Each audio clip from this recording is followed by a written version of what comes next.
এতিয়া ডিটেনশ্যন কেম্পত থকা বাংলাদেশীখিনি যদি মুক্ত মনেৰে শিৱসাগৰৰ নিচিনা জেগাত ঘূৰি ফুৰিব পাৰে তাত আমাৰ আপত্তি আছে।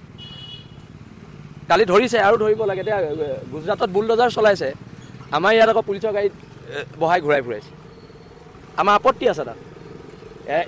একেখন ভাৰততে এজেগাত চলাইছে বুলডজাৰ, আমাৰ ইয়াত আকৌ পুলিচৰ গাড়ীত বহাই ঘূৰাই ফুৰাইছে। তাত আমাৰ আপত্তি আছে। আজি যোৰহাটৰ দৰে জেগাত ঢাকাই পতি হ'ল, মানে কি ঢাকাৰ পৰা আহিছে সিহঁতি, তাত বুলডেজাৰ চলিব লাগে, বুলডেজাৰ চলিব লাগে তাত। আৰু যদি চৰকাৰে নোৱাৰে আমাক দিয়ক, আমি চলাম।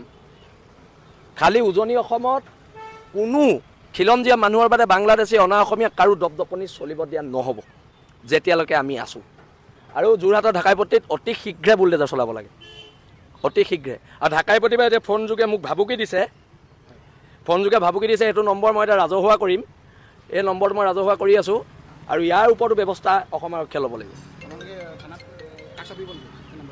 কাক চাপিবলৈ কি আছে, ফোন নম্বৰটো মই এতিয়া দি দিম ফেচবুকত। বিল লাচিত থানাৰ ল'ৰাই ইয়াৰ ওপৰত ব্যৱস্থা গ্ৰহণ কৰিব।